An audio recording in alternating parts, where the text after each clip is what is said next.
আসসালামু আলাইকুম ওয়া রাহমাতুল্লাহি ওয়া বারাকাতুহু। দিন টিভির সম্মানিত দর্শকবৃন্দ, আপনাদের সবাইকে স্বাগত জানাচ্ছি আপনাদের প্রিয় অনুষ্ঠান দিনী সমাধানে। সর্বপ্রথম আমরা আল্লাহ রাব্বুল আলামিনের দরবারে শুকর আদায় করছি। আল্লাহ আমাদের সুস্থ রেখেছেন এবং আজকে এই প্রোগ্রামে উপস্থিত হওয়ার তৌফিক দিয়েছেন।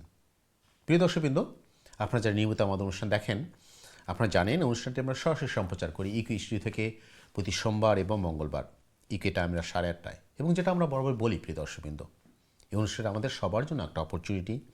আমরা এখান থেকে দিন শিখবো, দিন জানবো, কোরআন হাদিস থেকে শিক্ষা অর্জন করব, আমাদের এলেমকে বৃদ্ধি করব, আমলকে পরিশুদ্ধ করার জন্য। সুপ্রিয় দর্শকবৃন্দ, আপনারা যারা প্রশ্ন করতে চান, মতামত দিতে চান, আপনাকে সবাইকে স্বাগত জানাচ্ছি। আপনারা প্রশ্ন করবেন সরাসরি লাইনে 0235150783 দিচ্ছি তার নাম্বার, আপনার টিভি স্ক্রিনে নাম্বার দেখতে পারবেন, অথবা যারা ইমেল করতে চান ইমেল করবেন সংক্ষিপ্ত আকারে দিনী সমাধান@gmail.com অ্যাড্রেসে।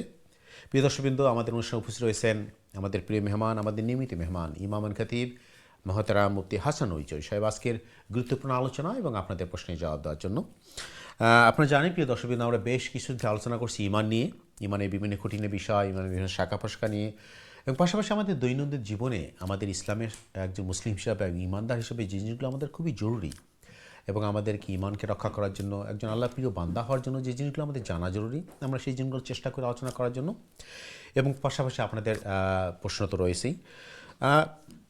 অন টপ অফ দ্যাট প্রিয় দর্শকবৃন্দ, আমরা জানি যে আমাদের মাস সামনে একটা খুব গুরুত্বপূর্ণ মাস আমাদের সামনে আসতেছে, সো এর সাথে রিলেটেড যে মেরাজ, আমরা এই ব্যাপারে একটু আলোচনা করার চেষ্টা করবো। আমাদের এই জিনিসগুলো জানা দরকার যে মেরাজের তাৎপর্য কী, কেন মেরাজটা সংকলিত আল্লাহ করলেন, এবং এখান থেকে আমরা কী শিক্ষা অর্জন করতে পারি, বা রাসূল সাল্লাল্লাহু আলাইহি ওয়াসাল্লাম আমাদের কী জানিয়েছেন মেরাজ থেকে, মেরাজ দেখে এসে বা মেরাজ করে।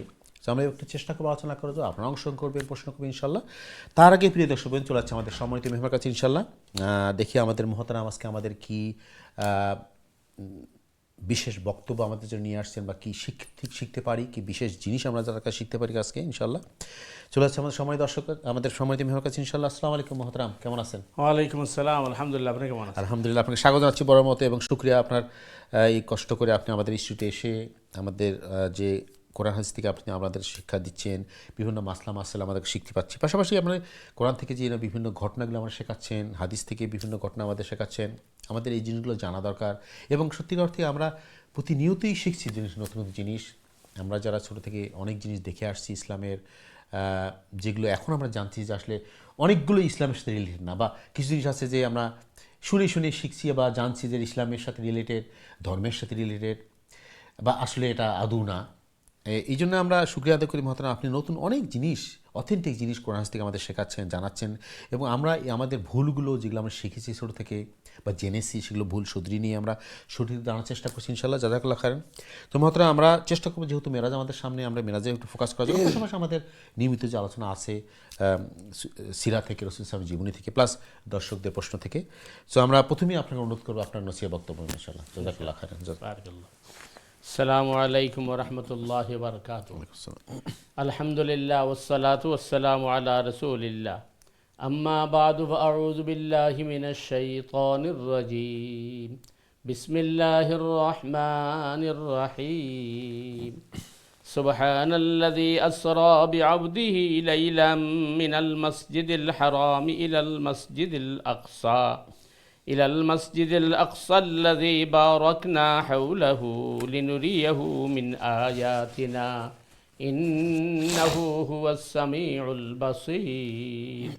بارك الله لنا ولكم في القرآن العظيم ونفعنا وإياكم بالآيات والذكر الحكيم. رب اشرح لي صدري ويسر لي أمري واحلل عقدة من لساني يفقه قولي. اللهم صل وسلم وبارك على نبينا محمد وعلى آله وأصحابه أجمعين. আলহামদুলিল্লাহ সুম্মা আলহামদুলিল্লাহ। দিন টিভির দর্শক ভাই বোনেরা, আমরা আপনাদের প্রিয় প্রোগ্রাম দিনী সমাধান শুরু করতে যাচ্ছি। আল্লাহ সুবহানাহু তাআলার কাছে আমরা তৌফিক কামনা করছি। ওমা তৌফিক ইল্লা বিল্লাহ, আলাইহি তাওয়াক্কালতু ওয়া ইলাইহি উনীব। সম্মানিত দর্শক ভিউয়ার ভাই বোনেরা, আমাদের বিজ্ঞ প্রেজেন্টার আপনাদেরকে বলেছেন যে আমরা মেরাজ নিয়ে আলোচনা করব। যেহেতু মেরাজ ইসলামের অন্যতম একটি বিষয় এবং রসুল করিম সাল্লাল্লাহু আলাইহি ওয়াসাল্লামের নবুয়তের দলিল, এবং মেরাজ রসুল করিম সাল্লাল্লাহু আলাইহি ইসলামের অন্যতম একটি মুআজিজা। তো আল্লাহ সুবহানাহু তাআলা সূরা ইসরার মধ্যে বলছেন, সুবহানাল্লাযী আসরা বিআবদিহি লাইলাম মিনাল মাসজিদিল হারাম ইলাল মাসজিদিল আকসা আল্লাযী বারাকনা হাওলাহু লিনুরিয়াহু মিন আয়াতিনা ইন্নাহু হুয়াস সামিউল বাসীর। পরম পবিত্র মহাময় সত্তা তিনি, যিনি স্বীয় বান্দাকে রাত্রিবেলায় ভ্রমণ করিয়েছিলেন মসজিদ হারাম থেকে মসজিদ আকসা পর্যন্ত, যার চারদিকে আমি পর্যাপ্ত বরকত দান করেছি, যাতে আমি তাকে কুদরতের কিছু নিদর্শন দেখিয়ে দেই। নিশ্চয় তিনি পরম শ্রবণকারী ও দর্শনশীল। সম্মানিত দর্শক ভিউয়ার ভাই বোনেরা, আল্লাহ সুবহানাহু তাআলা সূরা ইসরার প্রথম আয়াতে এই আলোচনাটি করেছেন। তো প্রথম হচ্ছে যে আসলে মেরাজ কি এবং কেন। আমরা এই বিষয়ে নিয়ে আলোচনা করব যে মেরাজ আসলে কি এবং এটা কেন ঘটানো হয়েছিল। নাম্বার 2 হচ্ছে যে মেরাজ রসুল করিম সাল্লাল্লাহু আলাইহি ওয়াসাল্লাম সশরীরে করেছেন না স্বপ্নযুগে করেছেন। নাম্বার 3, রসুল করিম সাল্লাল্লাহু আলাইহি ওয়াসাল্লামের এই মেরাজ এটা বিজ্ঞানসম্মতভাবে প্রমাণিত হয় কি না, এবং এর পরের যে বিষয় হচ্ছে যে মেরাজ কিভাবে শুরু হয়েছিল। এই বিষয়গুলো আমরা আলোচনা করার চেষ্টা করব ইনশাআল্লাহ বিইজনিল্লাহ। তো আল্লাহ সুবহানাহু তাআলা বলছেন যে সুবহানাল্লাযী আসরা বিআবদিহি লাইলাম মিনাল মাসজিদিল হারাম ইলাল মাসজিদিল আকসা। মহা পবিত্র সেই সত্তা, যিনি তার বান্দাকে রাত্রের কিছু অংশের মধ্যেই তিনি পরিভ্রমণ করান মসজিদুল হারাম থেকে মসজিদুল আকসা পর্যন্ত। যে মসজিদুল আকসা আশপাশ বরকতময় ছিল, সেখানে বরকতময় বলে যেটি বোঝানো হচ্ছে সেটি হচ্ছে যে রসুল করিম সাল্লাল্লাহু আলাইহি ইসলামকে দেখানো হচ্ছে সেখানে বাইতে লাহাম অর্থাৎ ঈসা আলা নবিয়্যিনা আলাইহিস সালামের জন্মস্থান, সৈয়দনা ইব্রাহিম খলিল আলাইহিস সালাম সহ অসংখ্য অগণিত নবীদের সেখানে পদাচরণ হয়েছে, এবং সেখানে এই আমাদের এই কিবলা ঘোষণার আগে মসজিদুল আকসা কিবলা ছিল, এবং অসংখ্য অগণিত নবীদের পদাচরণের এই বিষয়গুলা আল্লাহ সুবহানাহু তাআলা দেখিয়েছেন। নাম্বার 2 হচ্ছে মেরাজ বলতে আমরা যেটা বলি এটা 2 ভাগে বিভক্ত। একটাকে বলা হয় ইসরা, আর একটাকে বলা হয় মেরাজ। ইসরা আসলে ওই রাত্রে আল্লাহ রসুল সাল্লাল্লাহু আলাইহি ওয়াসাল্লামকে মসজিদুল হারাম থেকে মসজিদুল আকসা পর্যন্ত যে সফর, এই সফরকে ইসরা বলা হয়। ইসরা বা ইসরাইল শব্দের অর্থ হচ্ছে রাত্রে ভ্রমণকারী বা আল্লাহর বান্দা। যেমন ইয়াকুব আলাইহিস সালামের উপাধি ছিল ইসরাইল, তার কারণ তিনি বেশি বেশি রাত্রে সফর করতেন, আর তার পরবর্তী প্রজন্মকে বানি ইসরাইল বলা হয়। তো এখন ইসরা দিয়ে বোঝানো হচ্ছে মসজিদুল আকসা পর্যন্ত সফরকে ইসরা বোঝানো হয়েছে, আর মসজিদুল আকসা থেকে সিদরাতুল মুনতাহা জান্নাতুল মাওয়া পর্যন্ত যে সফর ছিল সেটাকে মেরাজ বলা হয়েছে। মেরাজ উরুজ থেকে উৎপত্তি। উরুজ মানে হচ্ছে উপরে উঠা। মেরাজের আরেকটি অর্থ হচ্ছে সিঁড়ি। তো আসলে এখানে সিঁড়ি দিয়ে কি বোঝানো হয়েছে আমরা সেই আলোচনার ধারাবাহিক করবো ইনশাআল্লাহ বিইজনিল্লাহ। এবং রসুল করিম সাল্লাল্লাহু আলাইহি ওয়াসাল্লাম এই ইসরার যে ঘটনাটি, এটি আল্লাহ সূরা বানি ইসরাইলে উল্লেখ করেছেন। প্রশ্ন হচ্ছে তাহলে মেরাজের উল্লেখ কোথায়? মেরাজের উল্লেখ সূরা নাজমের মধ্যে আসবে। নাজমে আল্লাহ সুবহানাহু তাআলা মেরাজের উল্লেখ করেছেন, এবং এই ইসরা বা মেরাজ এটা স্বপ্নযুগে হয়েছিল না সশরীরে হয়েছিল সে বিষয়ে আমরা আলোচনা করব। তবে আমি কিঞ্চিত আলোকপাত করছি। আল্লাহ বলছেন সুবহানাল্লাযী আসরা বিআবদিহি, যে মহান পবিত্র সেই সত্তা যিনি তার বান্দাকে অর্থাৎ মুহাম্মদুর রাসূলুল্লাহ সাল্লাল্লাহু আলাইহি ওয়াসাল্লামকে, কিন্তু এখানে সুবহানাল্লাযী আসরা বিরাসূলিহি, সুবহানাল্লাযী আসরা বিনাবিয়িহি বলা হয়নি। তার কারণ আব শব্দের অর্থ হচ্ছে হুয়াল জাসাদ ওয়ার রূহ, যার মধ্যে আপনার রূহ থাকবে, আত্মা থাকবে এবং বডি থাকবে। সুতরাং আয়াত প্রমাণ করে যে সশরীরে রাসূল করিম সাল্লাল্লাহু আলাইহি ওয়াসাল্লামের মেরাজ হয়েছিল। তবে এটা নিয়ে ভিন্নমত আছে। ভিন্নমত কেন, এই বিষয়ে আমরা আলোচনা করব।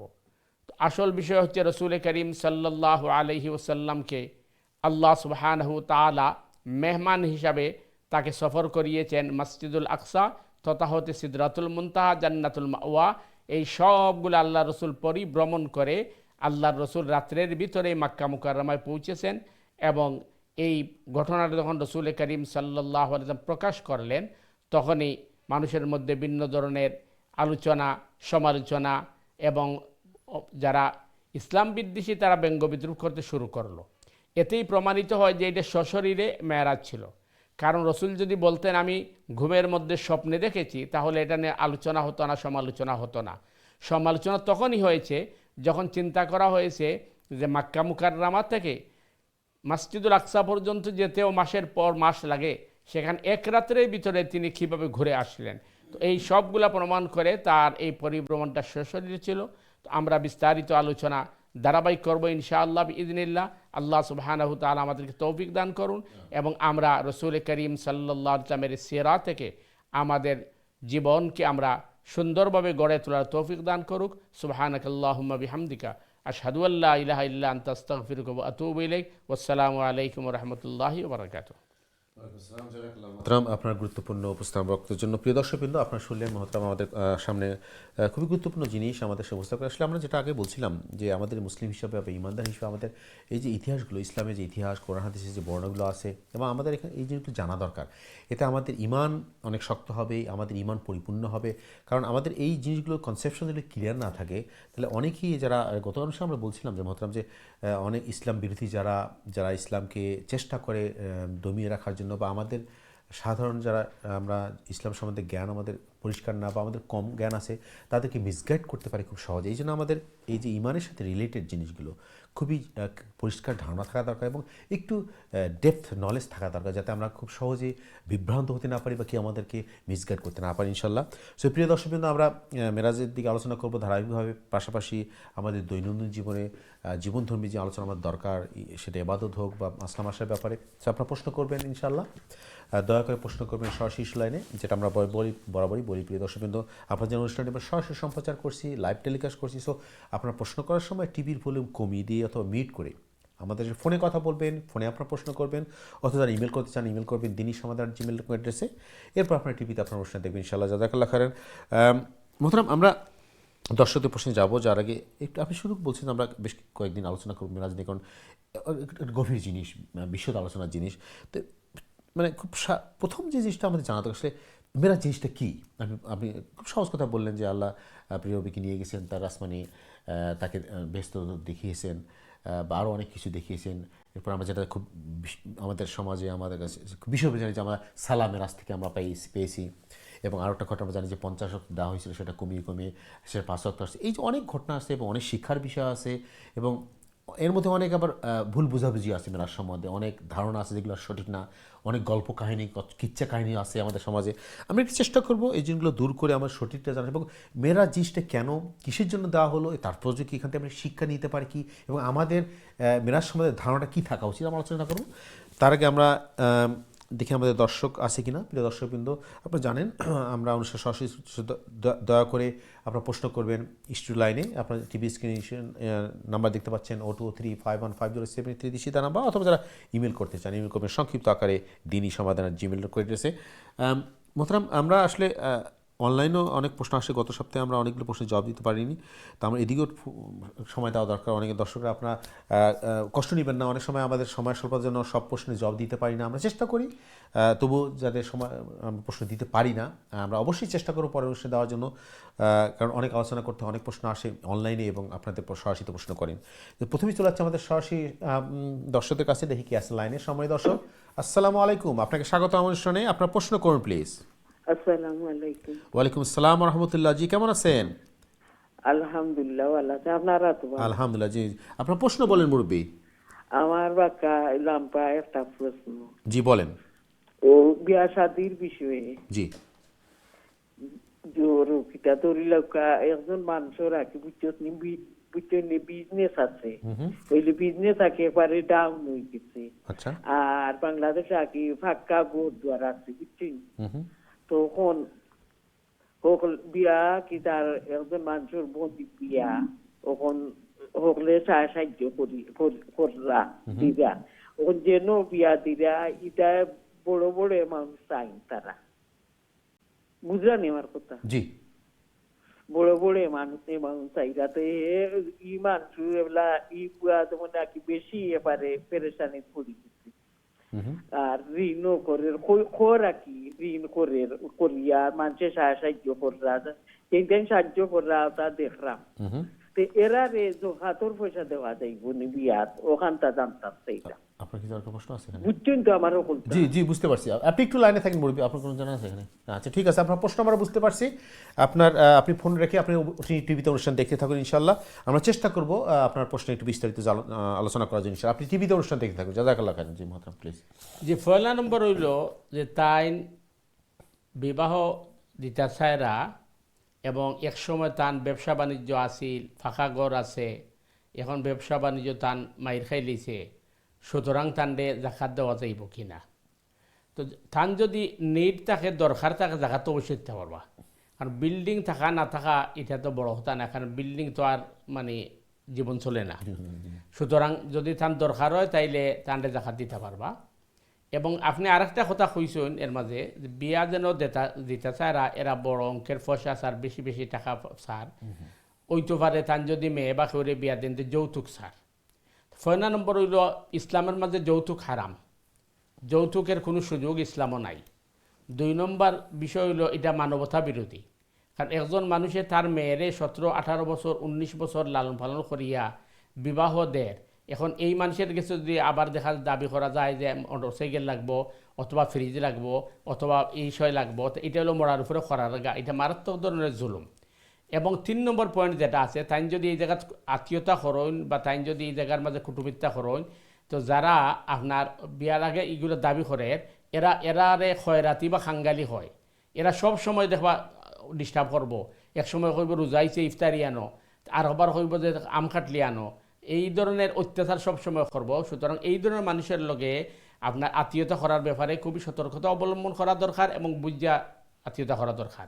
তবে বিয়া যদি ঠিক হয় তাই দিতে চাইন, তান যে সিচুয়েশন আপনি কইছেন এটা আপনি তাদের জাকাত দিতে পারবা, কোনো অসুবিধা নেই। আশা করি ক্লিয়ার আছে ইনশাআল্লাহ।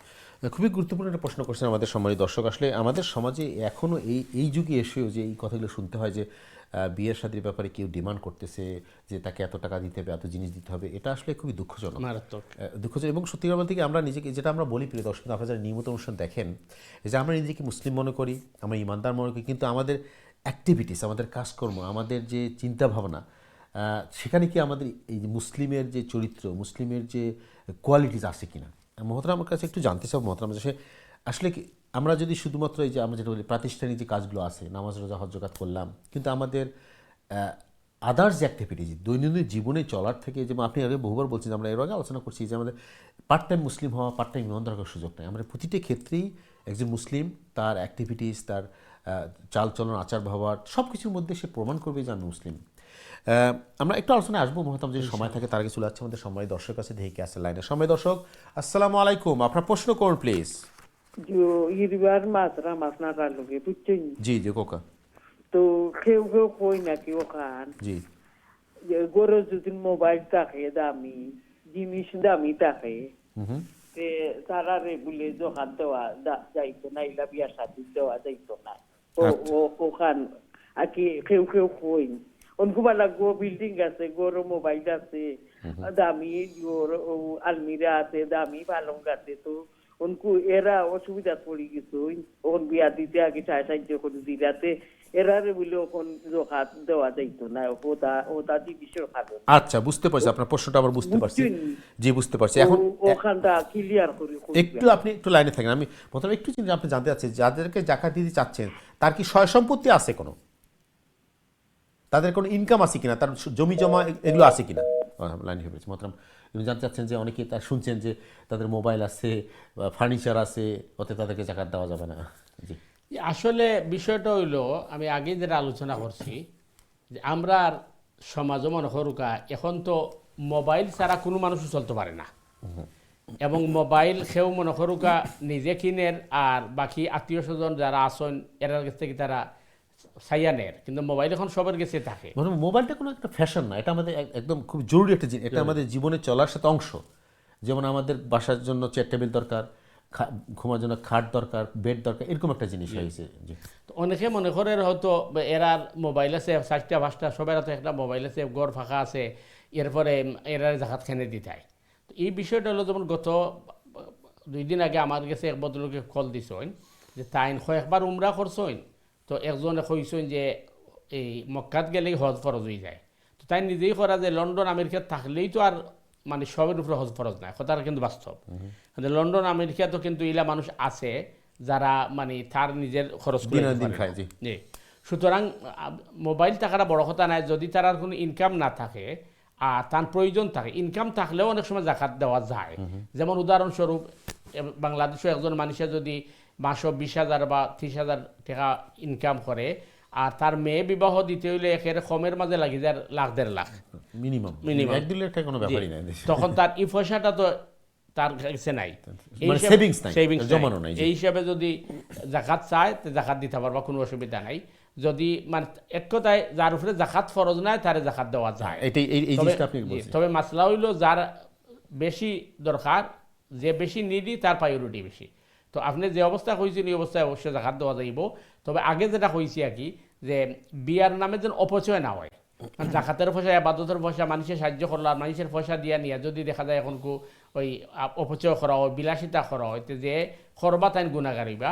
এই হিসাবে যদি আর নিজের আত্মীয় স্বজন চাইলে বুঝাইয়া তারা খোয়া যে যত কম খরচে পারো বিয়ে তুমি গাও, কারণ বিয়া মানে খরচ কম করা এটা রসুল করিম সাল্লাল্লাহু আলাইহি ওয়াসাল্লামের সুন্নাহ, অপচয় করিও না। তবে যে সিচুয়েশন হয়েছেন জাকাত দিতে পারো ইনশাআল্লাহ।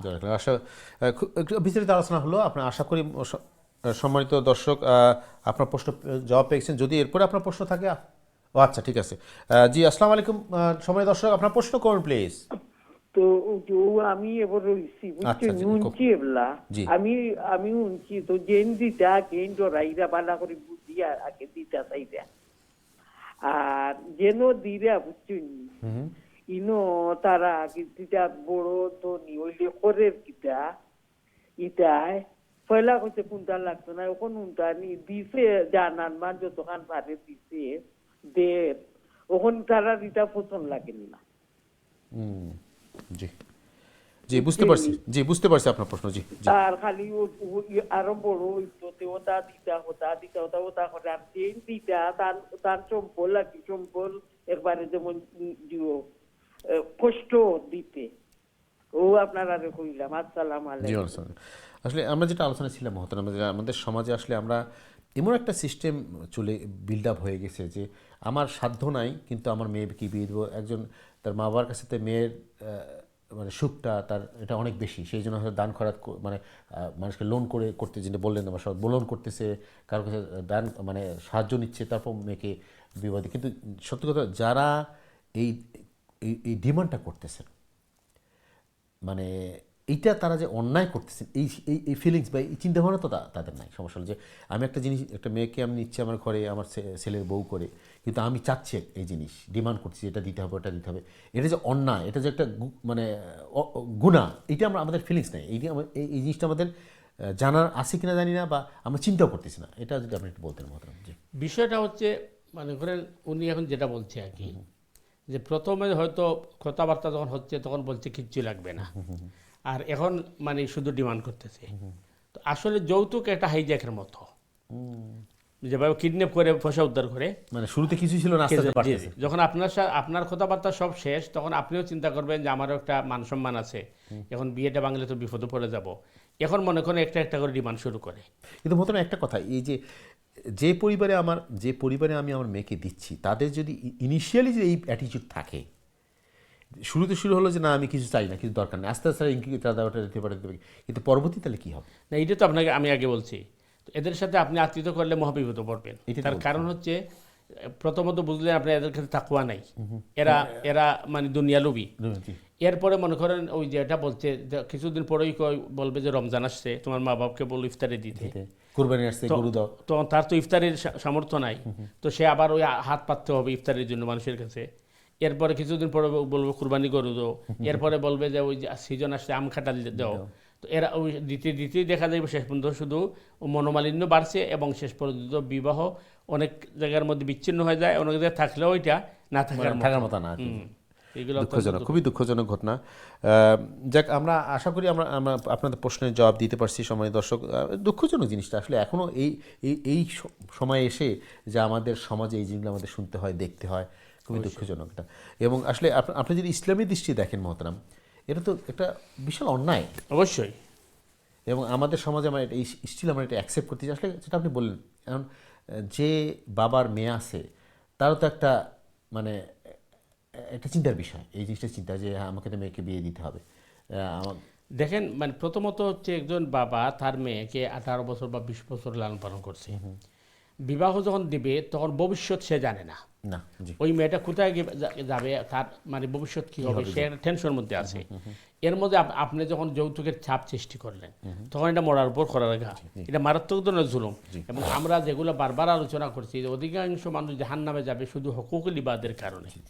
কারণ ওই লোকটা তো আর মানে খুশি হয়ে গেলে দিচ্ছে না। দিচ্ছেন, তুমি তাকে প্রেশার করে দিচ্ছ। প্রেশার করছো। যেটা আমরা এর আগে বলছিলাম মহতারাম, যে আমরা আমাদের সমাজে আমাদের কালচারে আমরা নামাজ রোজা হজ যাকাত করার মানুষের অভাব নাই, কিন্তু অবশ্যই। অনেক আছে, অনেকেই করি, যেভাবেই করি সেটা যেটা আল্লাহর সন্তুষ্টির জন্য করি বা লোক দেখানো করি বা সামাজিকতা করি। কিন্তু হুকুকুল এবাদ যে কথা বললাম, আমরা এর আগে বহুবার আলোচনা করেছি প্রিয় দর্শক, আপনারা যারা নিয়মিত অনুষ্ঠান দেখেন, যে হুকুকুল এবাদ সম্বন্ধে আমাদের ধারণা একদম খুবই নাই বললেই চলে, এবং যাদের আসে সেটা পরিষ্কার না। অবশ্যই। আমরা মানুষকে কষ্ট দিচ্ছি, মানুষের হক নষ্ট করছি, মানুষের সংসার নষ্ট করতেছি, মানুষের প্রতি অন্যায় করতেছি, জুলুম করতেছি, কিন্তু আবার এদিকে আপনি যেটা বললেন, এবং এটা ইসলামে আছে কিনা আমরা খুঁজছি না। বুঝছি না। এবং দেখবেন যে ওই যে এটা এটা হইলো আমাদের দেশে একটা নোংরা সামাজিক প্রথা। জি, কিন্তু অনেকে মনে করে এটা না করলে হবে কিভাবে, কারণ সমাজে আমি মুখ দেখাও কিভাবে। আপনি বলেন যে আমরা উমরা করতেছি, দেখছি অনেকে বছর বছর উমরা করা হচ্ছে, দান খরচ তো করতেছি, অবশ্যই। কিন্তু আবার দেখবেন যে অন্যের উপর জুলুম করা, অন্যের হক নষ্ট করা হচ্ছে। এই যে একটা মানে দ্বিচারিতা, মানে আমাদের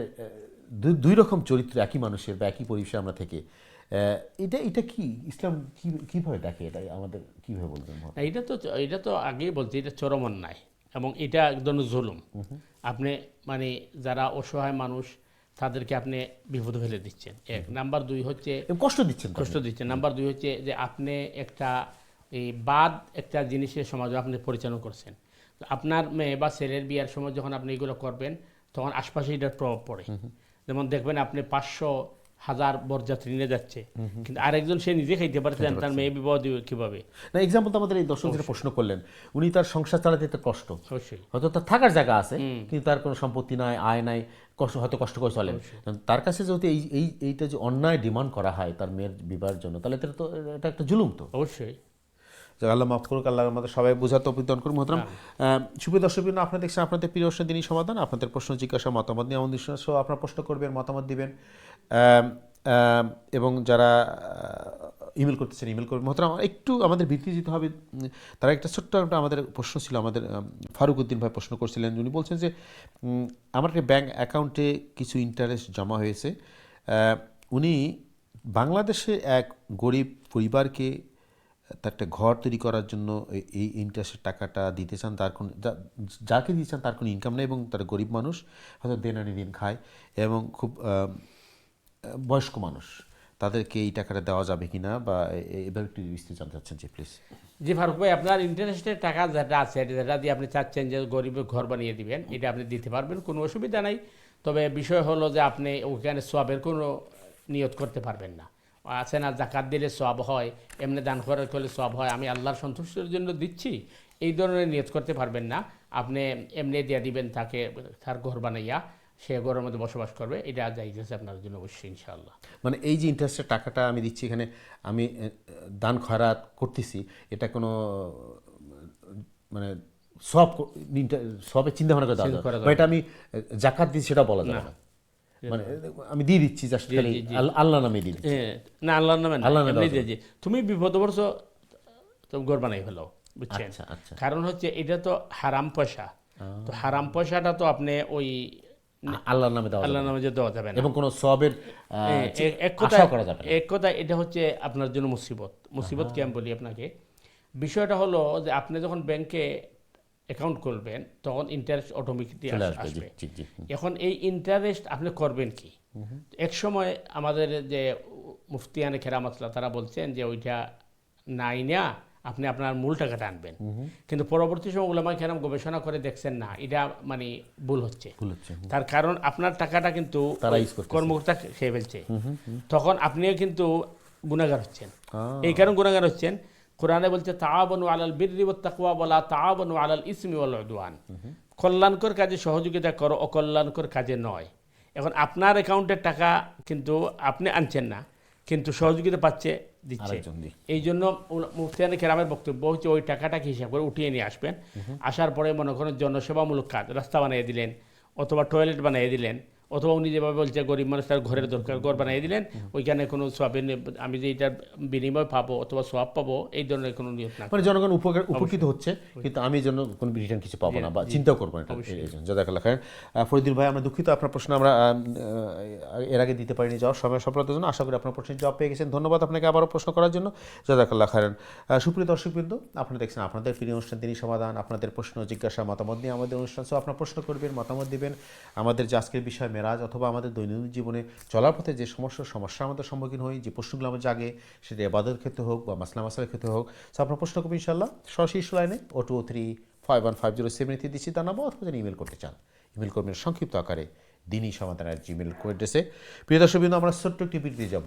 বিরতির পর আবারও ফিরে আসছি ইনশাআল্লাহ। ততক্ষণ আমাদের সাথে থাকুন। আসসালামু আলাইকুম রহমতুল্লাহি ওয়া বারাকাতুহু।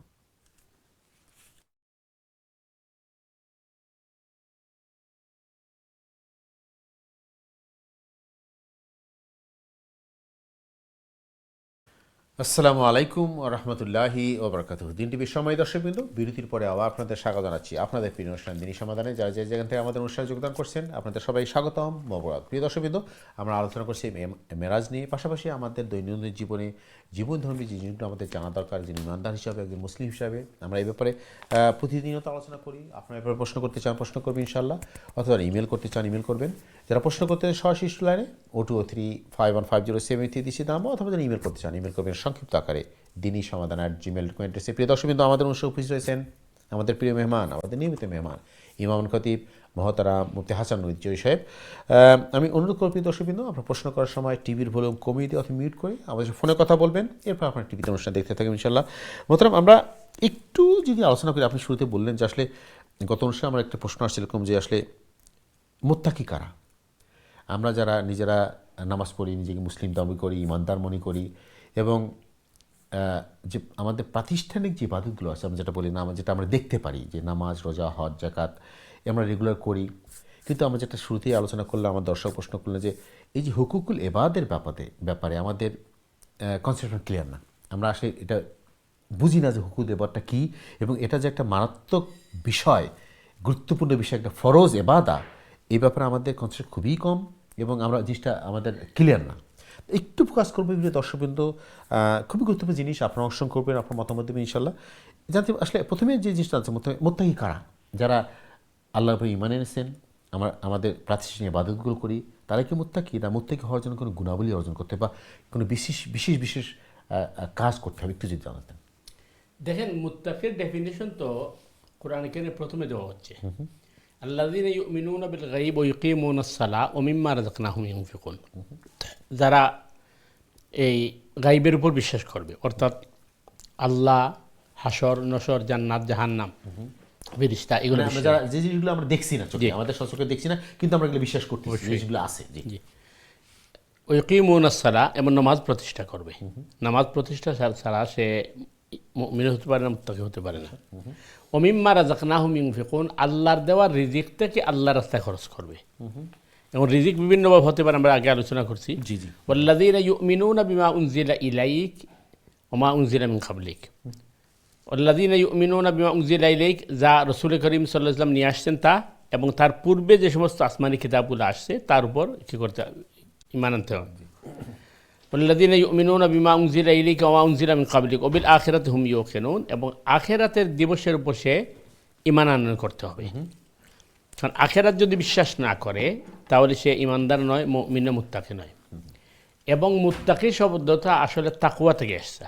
তাকওয়া মানে যাদের মধ্যে ভয় থাকবে, ভীতি থাকবে, আল্লাহ ভীতি। জি। এতে বোঝা যাচ্ছে যে তাকওয়া বলতে বোঝানো হচ্ছে যে মানুষের তার বাহির ভিতর সমান থাকবে, অর্থাৎ সে মানুষের সামনে যেভাবে ওই আপনাকে যেটা বলছেন নামাজও পড়ছে, রোজাও রাখছে, হজও করছে, জাকাত দিচ্ছে, সব কিছু করছে, কিন্তু নিজের মনে করেন ওই ফ্যামিলির মধ্যে কোনো এতিম আছে, তার সম্পদ গ্রাস করে ফেলছে, অন্যের উপর জুলুম করতেছে, অন্যের সম্পদ নিতেছে, সম্পদ নিতেছে, অথবা অন্যের অনধিকার চর্চা, অথবা গোপনে মনে করেন ওই গুনার কাজগুলো করছে, এই যেগুলা অন্য হয়তো জানে না, তার আয়ত্তের ভিতরে আছে, সে জবরদখল করছে বা দুর্বলকে কষ্ট দিচ্ছে, তাইলে বোঝা গেল এই মানুষ মুত্তাকি নয়। মুত্তাকি হবে ওই মানুষটা যে মানুষটা মনে করেন তার বাহির আর ভিতর সমান থাকবে।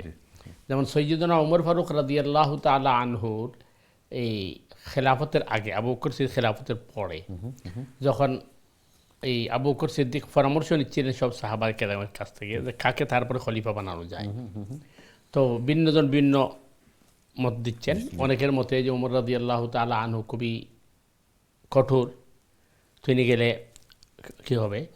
ওসমান রাদিয়াল্লাহু তাআলা আনহুকে যখন জিজ্ঞেস করা হয়েছিল, তখন ওসমান রাদিয়াল্লাহ বলেছিলেন যে আমি উমরের ব্যাপারে এই কথাটা বলতে পারি যে উনার বাহিরের চেয়ে ভিতর অনেক ভালো। এটি হবে একজন মুত্তাকির পরিচয়, কারণ ভিতরটা তো আল্লাহর সাথে সম্পৃক্ত। আল্লাহর বই যদি থাকে তখন সে মানে গোপনেও কোনো গুনাহ করবে না, বা মনে করেন অন্যায়ভাবে কোনো কাজ করবে না। সবসময় সে চিন্তা করবে যে আল্লাহ সুবহানাহু তাআলার হুকুম এবং আল্লাহ সুবহানাহু তাআলার বিধিনিষেধ সে মেনে চলবে। দ্বিতীয় জিনিস হচ্ছে তাকওয়ার আরেকটা বিষয় হচ্ছে যে আল্লাহর হুকুমকে সব কিছুর উপরে প্রায়োরিটি দেওয়া। এটা কিন্তু মহতারাম বলছেন আপনি যে রাসূল বলছেন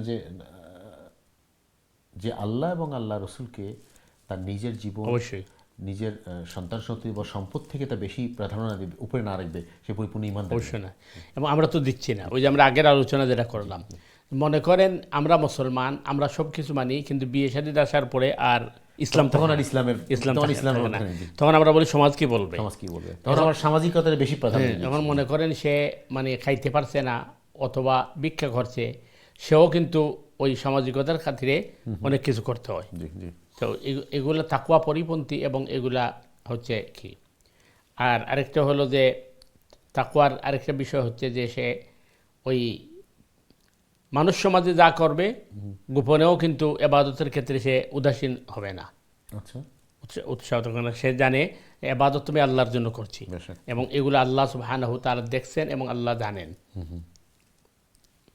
আর তাকওয়ার বিষয় যেটি হচ্ছে ওই আমরা আগের আলোচনা যেটা বলছিলাম, যে মনে করেন বলা হচ্ছে তাকওয়া এমন একটি বিষয় যেটি একটা কাঁটাযুক্ত রাস্তা দিয়ে চলা যেমন কষ্ট, তাকওয়ার উপর টিকে থাকা তেমনি কষ্ট।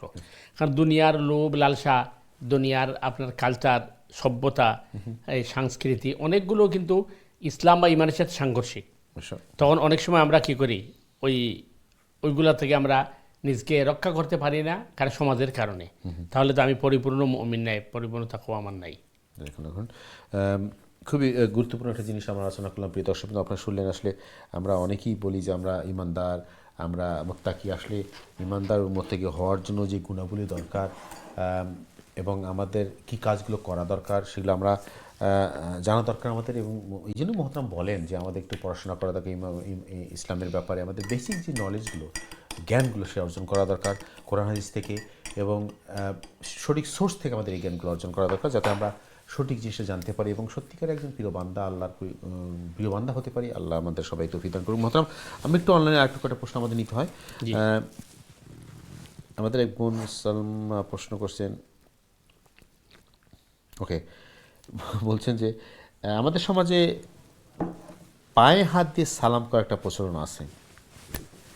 হ্যাঁ, এই পায়ে হাত দিয়ে সালাম করা যাবে কি না? স্পেশালি বলেন যে অনেক সময় ঈদের সময় বাচ্চারা মুরব্বীদের পায়ে হাত দিয়ে সালাম করে, সালামের একটা প্রচলন আছে। এটা কতটুকু সঠিক এবং ইসলাম এটা কী বলে? আমরা আসবো বোনের প্রশ্নে জবাব দেওয়ার জন্য। তার আগে আমাদের দর্শক আমাদের লাইনে আসেন, আমি দর্শকটা প্রশ্নটা নিয়ে আসি ইনশাআল্লাহ, দেখি কে আসলে। সময় দর্শক, আসসালামু আলাইকুম, আপনার প্রশ্ন করুন প্লিজ। আপনাকে স্বাগত আমাদের অনুষ্ঠানে। আসসালামু আলাইকুম। ওয়ালাইকুম সালাম রহমতুল্লাহ। জি, কি প্রশ্ন বলেন? আচ্ছা, একটা প্রশ্ন ছিল আমার। আমি শুনছি যে প্রত্যেক হপ্তাহে ফরজ নামাজের পরে কুল হুয়াল্লাহু একবার আর কুল আউযু বিরাব্বিল ফালাক একবার, কুল আউযু বিরাব্বিন নাস একবার পড়া সুন্নাত। প্রফেট সাল্লাল্লাহু আলাইহি ওয়াসাল্লামে ফরজন বলে প্রত্যেক ওয়াক্ত ফরজ ওয়াক্তর বাদে ফরজ নামাজের বাদে জি আপনি শুনছেন যে ইয়টা হইলে ভালো। আপনি কি শুনছেন বলেন, কি শুনছেন আপনি আবার বলেন। প্রত্যেক ফরজ নামাজের বাদে সালাম পিরানির বাদে কুলহু আল্লাহ একবার পড়েন, আর কুল বিল ফালাক একবার, কুল বিন নাস। আচ্ছা জি এটা শুনছেন আপনি না প্রতি ফরজ নামাজের পর ইনশাআল্লাহ। ঠিক আছে, আপনার প্রশ্ন আমরা ক্লিয়ার বুঝতে পারছি মহতরাম, খুবই গুরুত্বপূর্ণ প্রশ্ন করছেন ভাই আপনি। আমরা এই জিনিসগুলো আলোচনা করছি আগে যে কিছু মসনুন দোয়া আছে রাসূল সাল্লাল্লাহু আলাইহি ওয়াসাল্লাম প্র্যাকটিস করতেন ফরজ নামাজের পরে। আমাদের সমাজে আসলে আমরা উল্টাটা করি, আমরা ফরজ নামাজের পরে হাত তুলে দোয়া করি, সবাই মিলে ইমাম করেন, আমরা সাথে সাথে করি। এর আগে আমরা গত 2 সপ্তাহ আগে এই জিনিসটা আলোচনা করছি, খুবই গুরুত্বপূর্ণ জিনিস। ধন্যবাদ জানাচ্ছি আপনাকে মহতরাম, একটু যদি বলতেন জি প্লিজ। জি আসলে কোরআনে কারীমের মধ্যে আল্লাহ সুবহানাহু ওয়া তাআলা ইরশাদ করছেন ফাইযা কাযাইতুমুস সালাতা ফাযকুরুল্লাহ কিয়ামান ওয়া কুউদান ওয়া আলা জুনুবিহিম। তোমাদের যখন সালাত শেষ হবে, নামাজ শেষ হবে, তখন তোমরা আল্লাহর জিকিরের মধ্যে মশগুল হও, বসা অবস্থায়, দাঁড়ানো অবস্থায়, চলা অবস্থায়। তাহলে বোঝা যাচ্ছে যে সালাম ফেরানোর পরে জিকির আজকার তাসবিহ তাহলিল করা এটা রাসূল করিম সাল্লাল্লাহু আলাইহি ওয়াসাল্লামের সুন্নাহ। এখন প্রশ্ন হচ্ছে রাসূল করিম সাল্লাল্লাহু আলাইহি ওয়াসাল্লাম সালাম ফেরানোর পরে কোন জিনিসগুলা করতেন। তো আসল বিষয় হচ্ছে যে আল্লাহ রসুল সাল্লাল্লাহু আলাইহি ওয়াসাল্লাম সালাম ফেরানোর পরে সর্বপ্রথম ইস্তেগফার করতেন, আস্তাগফিরুল্লাহ অথবা আস্তাগফিরুল্লাহ আল আযীম অথবা আস্তাগফিরুল্লাহ আল্লাযী লা ইলাহা ইল্লা হুয়াল হাইয়ুল কাইয়্যুম ওয়া আতুবু ইলাইহি ওয়া লা হাওলা ওয়া লা কুওয়াতা ইল্লা বিল্লাহ। ইস্তেগফার করতেন। এরপরে আল্লাহ রসুল সাল্লাল্লাহু আলাইহি ওয়াসাল্লাম বেশ কিছু মসনুন দোয়া আছে, যেমন আল্লাহুম্মা আনতাস সালাম ওয়া মিনকাস সালাম তাবারাকতা ইয়া যাল জালালি ওয়াল ইকরাম। এরপরে তাহলিল পড়তেন লা ইলাহা ইল্লাল্লাহ ওয়াহদাহু লা শারীকা লাহু লাহুল মুলকু ওয়া লাহুল হামদু ওয়া হুয়া আলা কুল্লি শাইইন কাদির। আল্লাহুম্মা আইন্নি আলা যিকরিকা ওয়া শুকরিকা ওয়া হুসনি ইবাদাতিক। এইভাবে বেশ কিছু তাসবিহ তাহলিল করতেন রাসূল করিম সাল্লাল্লাহু আলাইহি ওয়াসাল্লাম। এরপরে আল্লাহ রসুল সাল্লাল্লাহু আলাইহি ওয়াসাল্লাম আয়াতুল কুরসি পড়তেন। আর আয়াতুল কুরসির পরে আল্লাহ রসুল সাল্লাল্লাহু আলাইহি ওয়াসাল্লাম সূরা ইখলাস, কুল হুয়াল্লাহ, ফালাক, নাস তিলাওয়াত করতেন।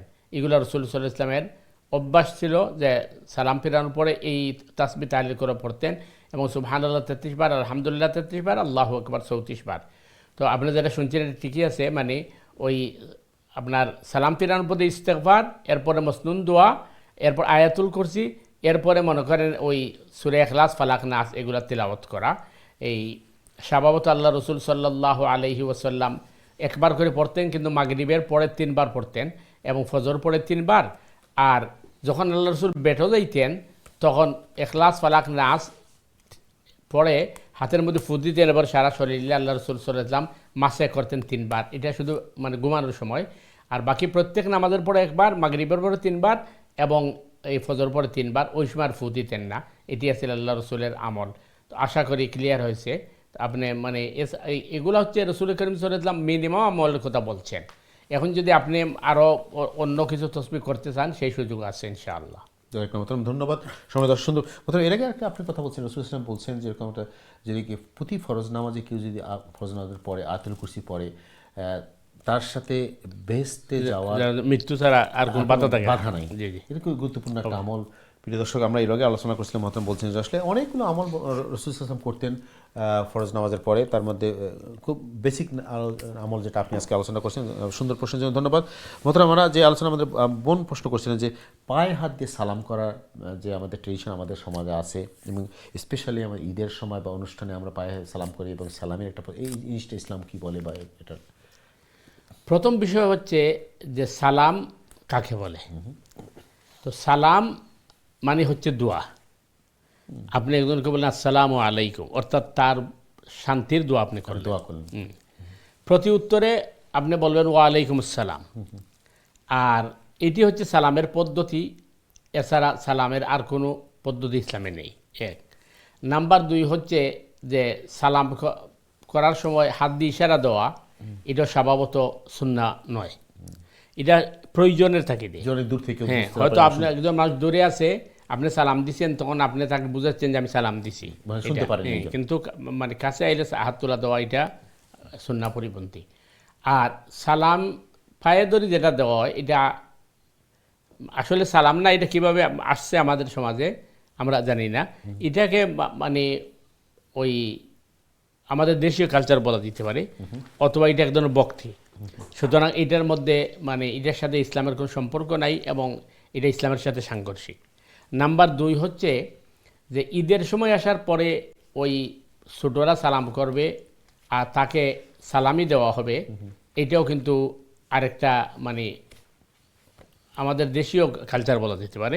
এটা ইসলাম এই ধরনের কোনো কি নাই, বা এটাও এক ধরনের কুসংস্কার। এই কারণে যেমন মনে করেন একজন মুরব্বী, সে তো গরিব হইতে পারে, এখন আপনি গিয়া তার পায়ে ধরে সালাম করেন, লাইন ধরে বাচ্চারা সালাম করলো, এখন যদি সে মনে করেন 1 টাকা করে দেয়, 100 জনটা দেয়, এমনি তো 100 টাকা শেষ। তো এই ধরনের কোনো জিনিস ইসলামের মধ্যে নাই, এবং এটা বা এই প্রচলনটা তো আসলে আমরা তো কোনো কাজই করব না যেটা রাসূল সাল্লাল্লাহু আলাইহি ওয়াসাল্লাম আমরা ছিল না, সাহাবীদের কাছ থেকে আমরা পাইনি। যে জিনিসটা আমাদের ছিল না, আমাদের ইসলামিক কালচার, সেটা আমাদের সমাজে প্রচলিত হয়েছে। আপনি যেটা বললেন মতলব হয়তো এটা আমাদের লোকাল কালচার, বা আমরা জিনিসটা অন্যদের কাছ থেকে দেখে দেখে শিখছি, কিন্তু এটাকে ইসলামের নামে প্রচলন করা, বা আমরা এটাকে মনে করছি আমরা সত্যিকার একটা ইসলামিক কোনো ইবাদা করতেছি, বা সালামটা একটা ইবাদা আপনি যেটা বললেন, এবং দোয়া করা, কিন্তু আমাদের এই পায়ে ধরে সালাম করা বা সালামি দেওয়া এটা। বা আরেকটা জিনিস আছে, যেহেতু ইসলাম থেকে এইটার আপনার এই বিধান আছে সালামের, এখন যে বিধান আছে এইটাকে এইভাবে পালন করতে হবে। আপনার সালাম নামে আরেকটা বাহির করে দিলেন, এটার নাম নতুন বিধান, নতুন, নতুন একটা প্র্যাকটিস চালু করছে। এটার নাম হতো বেদাত, কারণ সুন্নাহর সাথে এটার কি কন্ট্রাডিকশন। সুতরাং এটা ইসলামের মধ্যে আর কোনো সুযোগ নেই। বোন, আপনার ধন্যবাদ। আপনি সুন্দর একটা প্রশ্ন করছিলেন, যেটা আমাদের জানা দরকার ছিল। আসলে আমাদের সমাজে অনেক জিনিস আছে যেটা আমরা বড়ভাবে বলি, যে আমাদের সমাজে প্রচলিত কিছু আমাদের সামাজিকতার জন্য বা কিছু কালচারে যে জিনিসগুলো আছে, যেটা ইসলাম যেটাকে সমর্থন করে, সেটা তো করতে সমস্যা নেই, কিন্তু যে ইসলামের সাথে সাংঘর্ষিক যে জিনিসগুলো আছে সেগুলো আমাদের অ্যাভয়েড করা উচিত। ইনশাআল্লাহ আমরা চলে আসছি আমাদের পরবর্তী দর্শকের কাছে। দেখি আসলে সময় দর্শক, আসসালামু আলাইকুম, আপনার প্রশ্ন করুন প্লিজ। আসসালামু আলাইকুম। ওয়ালাইকুম আসসালাম রহমতুল্লাহ। জি, আপনি কি প্রশ্ন বলেন? জান্নাতুল বাকিতে আমরা কিভাবে জিয়ারত বা দোয়া করব বাংলায় করলেই বলে। আচ্ছা, জি, প্রশ্ন আপনার ক্লিয়ার। ধন্যবাদ। জান্নাতুল বাকিতে, জি, বুঝতে পারছি আপনার প্রশ্ন। ইনশাআল্লাহ মহতরম, জি প্লিজ ধন্যবাদ আপনার প্রশ্ন করার জন্য। আপনি টিভিতে অনুষ্ঠান দেখতে থাকুন ইনশাআল্লাহ। জাযাকাল্লাহ যে জান্নাতুল বাকি আগে যেভাবে ভিতরে ঢুকা যায়, এখন তো ঢুকা যায় না, আপনি বাহির থেকে ওই জিয়ারত করবা। এবং জিয়ারত বলতে আপনি কইছেন বাংলাতে করা যাইব না, অবশ্যই করা যাইব। আপনি তো গিয়া শুধু আসসালামু আলাইকুম ইয়া আহলাল কুবুর অতরূপ কইবা, যে শান্তি বর্ষিত হে কবরবাসী। এরপরে আপনি আপনার মনের যে কথাগুলো আছে আপনি আল্লাহরে কইতে পারেন, যে আল্লাহ এই সমস্ত মুমিন মুমিনা সাহাবাই কেরাম যারা আছেন এই কবরস্থানের মধ্যে, আল্লাহ তারার মাফ করো, তার দরজাত্রে বুলন করো, এবং তারার মানে এই যে ত্যাগ তিতিক্ষা করছেন আল্লাহ এটা কবুল করো, এটা আপনি বাংলাতে কইতে পারেন। আর বাকি যে জিনিসগুলো আছে, যে কোরআনের কিছু আয়াত আছে যেগুলা মুমিন মুমিনা হলে লাগে দোয়া, যেমন রাব্বানা গফির লানা ওয়া লিইখওয়ানিনা আল্লাযীনা সাবাকুনা বিল ঈমান ওয়া লা তাজআল ফি কুলুবিনা গিল্লাল লিল্লাযীনা আমানু রব্বানা ইন্নাকা রাউফুর রহিম, এই দোয়ার আয়াতগুলো পড়তে পারেন। আর না আপনি বাংলাতে কইতে পারেন, কোনো অসুবিধা নাই। আর শুধুমাত্র আসসালামু আলাইকুম ইয়া আহলাল কুবুর অতটুকু কইলে তো সালাম হয়ে যায়, তো আপনি বাংলাতে কইতে পারবা, এবং এটার মাঝে কোনো ধরনের অসুবিধা নাই ইনশাআল্লাহ। জাযাকাল্লাহ ভাই, সুন্দর প্রশ্ন, ধন্যবাদ। আমরা একটু আমাদের অনলাইন ভাই প্রশ্ন করছেন, খুবই গুরুত্বপূর্ণ প্রশ্ন, ধন্যবাদ জানাচ্ছি মোহাম্মদ রহমান ভাইকে। আচ্ছা, উনি বলছেন যে তওবা করার সুন্নাহ পদ্ধতিতে আমাদের একটু বলবেন। আমি বলছেন আমি প্রতিনিয়ত আমরা অনেক পাপ করি এবং আমি অনেক গুনাহ করছি, আমার জানা মতে আমি কীভাবে এই গুনাহগুলো থেকে ক্ষমা পাবো, তওবা করার পদ্ধতি জেনে যাচ্ছে। আমরা আসবো, আমরা আলোচনা আসবো ভাই রাকিবুল হাসান। ধন্যবাদ। আমি খুব গুরুত্বপূর্ণ প্রশ্ন করছি। আসলে আপনার প্রশ্নটা অনেকেরই আমাদের জন্য প্রযোজ্য, এবং আমরা চেষ্টা করবো একটু বিস্তার আলোচনা করার। আপনি আমাদের সাথে থাকুন। তারাই চলে যাচ্ছে আমাদের সময় দর্শকের কাছে ইনশাআল্লাহ। দেখে আসলেন সময় দর্শক, আসসালামু আলাইকুম, আপনার প্রশ্ন করুন প্লিজ। আমার কোয়েশ্চন আসলে আগরতলা যে প্রশ্ন জান্নাতুল বাকি সম্পর্কে। জি ভাই, আপনার প্রশ্ন আমরা বুঝতে পারিনি, আবার বলবেন প্লিজ। আগরতলার প্রশ্ন জান্নাতুল বাকি সম্পর্কে না? জি জি।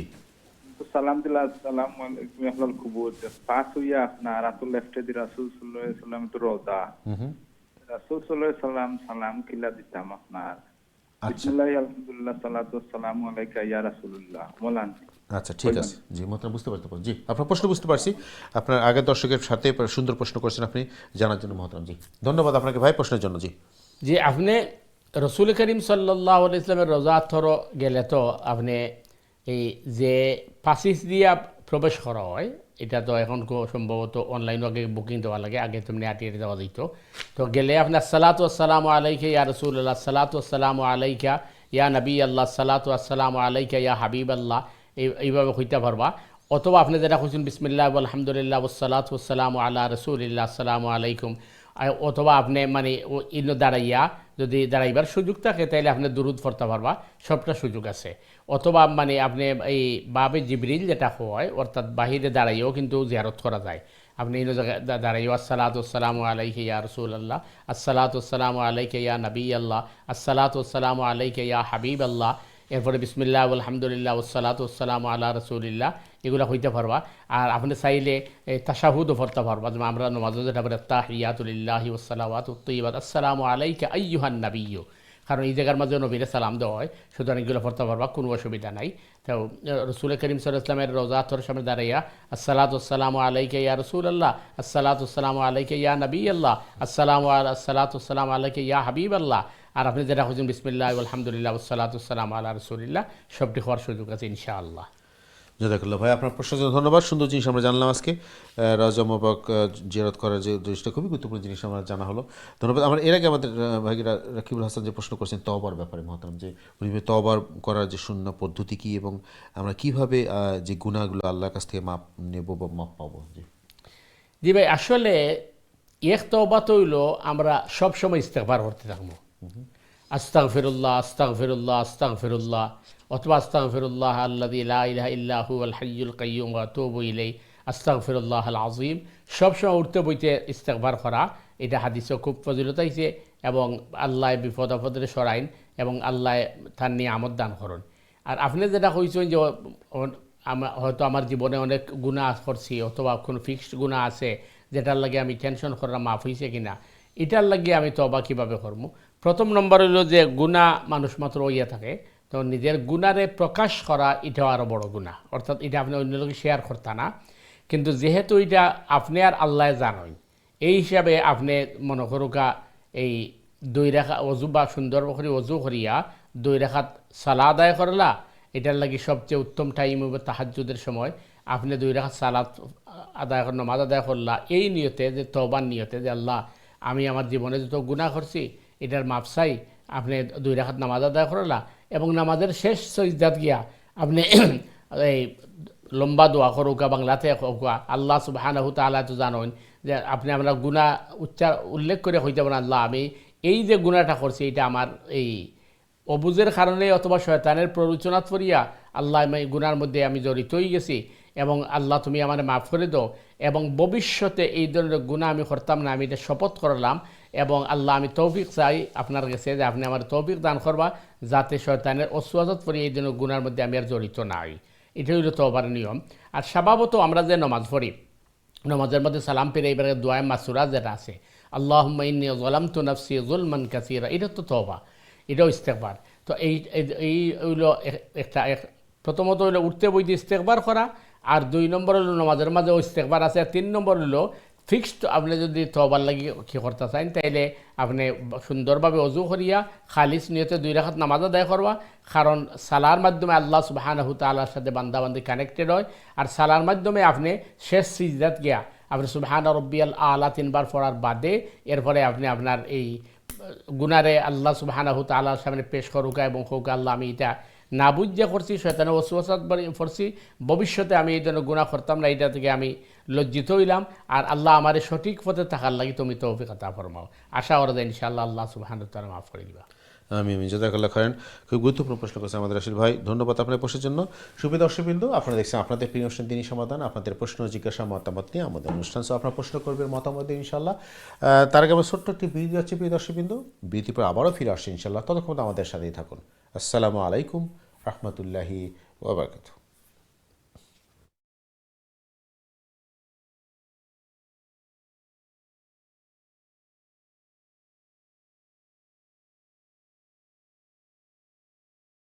আসসালামু আলাইকুম রহমতুল্লাহি ওয়া বারাকাতুহু। দিন টিভি সময় দর্শকবৃন্দ, বিরতির পরে আবার আপনাদের স্বাগত জানাচ্ছি আপনাদের প্রিয় অনুষ্ঠান দিনী সমাধানে। প্রিয় দর্শকবৃন্দ, আজকের অনুষ্ঠানের শেষ পর্বে চলে আসছে আমরা। আপনাদের অনুষ্ঠানে উপস্থিত হয়েছেন আমাদের প্রিয় মেহমান, আমাদের নিয়মিত মেহমান ইমামুল খতিব মোহতারাম মুফতি হাসান নুরী জোসেফ। আজকের গুরুত্বপূর্ণ আলোচনা এবং আপনাদের প্রশ্নে জবাব দেওয়ার জন্য আপনারা প্রশ্ন করতে চান দয়া করে প্রশ্ন করবেন সরাসরি লাইনে 02351507333 নাম্বার, অথবা যারা ইমেল করতে চান ইমেল করবেন সংক্ষিপ্ত আকারে দিনই সমাধান জিমেল করতেছে। আমরা আলোচনা করছি প্রিয় দর্শকবৃন্দ ঈমান নিয়ে, পাশাপাশি মেরাজ নিয়ে, এবং আমাদের দৈনন্দিন জীবনে একজন মুসলিম হিসাবে, একজন ঈমান হিসাবে যে জিনিসগুলো আমাদের জানা দরকার, খুব জরুরি, প্রতিনিয়ত আমরা যে জিনিসগুলো সমস্যার সম্মুখীন হই, এবং ইবাদতের ক্ষেত্রে যে বিধিনিষেধগুলো আছে, যে নিয়ম পদ্ধতিগুলো আছে, যেগুলো আমাদের সঠিকভাবে আমরা পালন করতে পারছি কিনা বা সঠিকভাবে আমরা জানি কিনা, এই জিনিসগুলো আমরা ফোকাস করি বেশি, যাতে আমরা সবাই সুন্দরভাবে আল্লাহর প্রিয় বান্দা হিসাবে আল্লাহর ইবাদতগুলো আমরা ঠিকমতো করতে পারি এবং আল্লাহর প্রিয় নৈকট্য অর্জন করতে পারি। মহতরাম, আমাদের ভাই খুব গুরুত্বপূর্ণ জিনিস জানতাম। এর আগে আমরা গত সপ্তাহে বা আগের সপ্তাহে একটা আলোচনা করছিলাম, উনি সুন্দর ইমেল করছেন যে আপনার কুদরতুল্লাহ এবং সুন্নতুল্লাহর ব্যাপারে আলোচনা করছিলেন। আমরা সময় স্বল্প বিস্তারিত আলোচনা করতে পারি। উনি জানছে আপনি অনুষ্ঠানে দেখছেন, কিন্তু আমি জিনিসটা ক্লিয়ার হয়নি। আপনি কি কুদরতুল্লাহ এবং সুন্নতুল্লাহ একটি বিস্তারিত আলোচনা করবেন, যাতে আমরা জানতে পারি যে আসলে কোনটা কুদরতুল্লাহ, কোনটা সুন্নতুল্লাহ, আমাদের এখানে শেখার কি আছে একটু জানতে আছে। যে দেখেন, বিষয়টা হচ্ছে কুদরতুল্লাহ হচ্ছে যেটি আল্লাহর বিশেষ পাওয়ারে হয়, এবং এটা মানে আল্লাহ সুবহানাহু ওয়া তাআলা তার আমরে খুনের মাধ্যমে করেন, মানে এটা কোনো নর্মাল প্রসেসে হয় না, কোনো প্রসেস হয় না। আচ্ছা। এবং এইটাকে আপনি দলিল হিসাবে ব্যবহার করতে পারবেন না। এইটা যখন হয়েছে তো ওইটার মধ্যে অসুবিধা কি, এইভাবে আপনি দলিল পেশ করতে পারবেন না। এক্সাম্পল হিসাবে আল্লাহ সুবহানাহু ওয়া তাআলা আদম নবিয়্যিন আলাইহিস সালাম রে মাতা পিতা ছাড়া সৃষ্টি করেছেন, এটা তার কুদরত। আর আদমের বডি থেকে আল্লাহ সুবহানাহু ওয়া তাআলা হাওয়ারে বাহির করছেন, এটা কুদরতুল্লাহ। আর একই ঘটনা আল্লাহ ঘটাইছেন পৃথিবীতে, যে সৈয়দা মারিয়াম সিদ্দিকার বডি থেকে ঈসা আলাইহিস সালামের সৃষ্টি করছেন, কোন পুরুষের সংস্পর্শ ছাড়া। এবং মারিয়াম সিদ্দিকা যখন ওই তাকে মসজিদ ওয়াকফ করা হয়েছিল, মসজিদ আকসায়, তখন মসজিদ আকসার ইমাম ছিলেন জাকারিয়া আলাইহিস সালাম। তিনি মরিয়ম সিদ্দিকার সম্পর্কে হলেন খালু। তো জাকারিয়া আলাইহিস সালামের বয়স 100 বছর হয়ে গেছে, সুতরাং জাকারিয়া আলাইহিস সালাম সন্তান হয় না, এবং তিনি নবী হিসাবে সন্তান চানও নাই, আল্লাহর ইচ্ছার উপর তিনি সন্তুষ্ট। তো মরিয়ম সিদ্দিকাকে তিনি ঘরের ভিতরে দরজা লক করে রেখে গেছেন, ওইখানে কিছু রেখে দেন নাই। তো যখন তিনি দরজা খুলছেন, খোলার পরে দেখেন যে মরিয়ম সিদ্দিকার সামনে আনসিজনাল ফ্রুট, জাকারিয়া আলাইহিস সালাম। তো জাকারিয়া আলাইহিস সালাম তাকে জিজ্ঞেস করেন, আন্না লাকি হাযা, এগুলা কি করতে আসলো? এখানে আল্লাহর কুদরত দেখেন। আল্লাহর কুদরত হচ্ছে জাকারিয়া আলাইহিস সালামের বয়স 100 বছর হয়ে গেছে, তার ওয়াইফও বন্দা।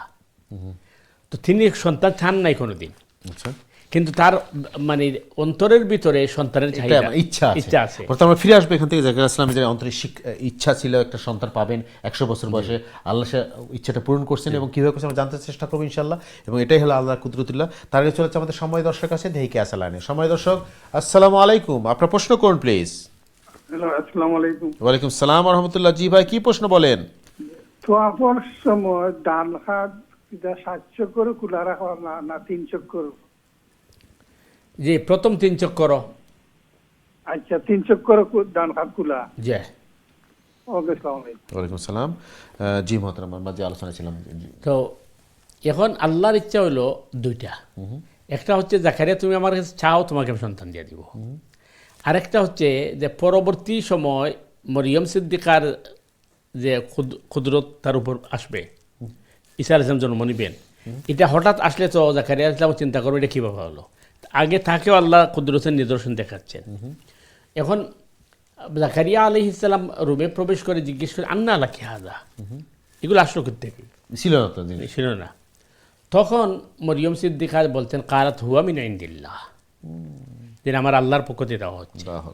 জাকারিয়া আলাইহিস সালাম বলছেন, আল্লাহর পক্ষ থেকে দেওয়া আমিও জানি, কিন্তু ওইটা সাদ ফুল করে আসে না, এখানে আসলো কিভাবে তোমার এখানে? মানে এটা কেউ কেউ তো নিয়ে আসবে, ভাব আনতে হবে কাউকে। তখন মরিয়ম সিদ্দিকা বলছেন, এই আন্না লাকি হাযা কালাত হুয়া মিন ইনদিল্লাহ ইন্নাল্লাহ ইয়ারযুকু মান ইয়াশাউ বিগাইরি হিসাব, নিশ্চয় আল্লাহ সুবহানাহু ওয়া তাআলা যাকে চান তাকে বেহিসাব রিজিক দান করেন, এবং আল্লাহর জন্য সৃজন দরকার পড়ে না। এই কথা শোনার সাথে সাথে জাকারিয়া আলাইহিস সালামের স্পিরিট আসছে, ওই আল্লাহ মনের মধ্যে বাসনা। জি, জাকারিয়া চিন্তা করছেন যে আল্লাহ তুমি যখন আনসিজনের ফ্রুট মরিয়মরে দিতে পারলা, তো আমি নিরাশ থাকবো কি জন্য, যদিও আমার মানে বয়স নেই। আল্লাহ বলে হুনালিকা দা জাকারিয়া রব্বা, এই তখনই জাকারিয়া করছেন কি আল্লাহকে ডাক দিচ্ছেন যে আল্লাহ রব্বি হাবলি মিল্লাদুনকা যুররিয়াতান তাইয়্যিবা, আল্লাহ আমার একটা পরিচ্ছন্ন সন্তান, পবিত্র সন্তান দান করো।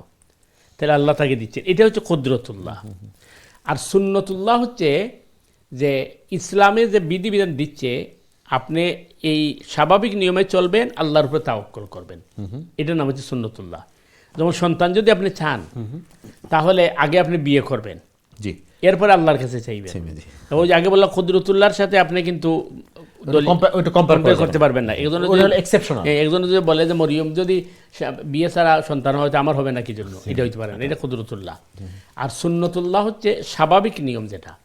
এই জন্য আপনি দেখবেন ঈসা আলাইহিস সালামকে আল্লাহ কিয়ামতের আগে আসমান থেকে নামাবেন ওই দামেস্কের মিনারে, কিন্তু মিনার থেকে আসতে হলে সিঁড়ি লাগবে।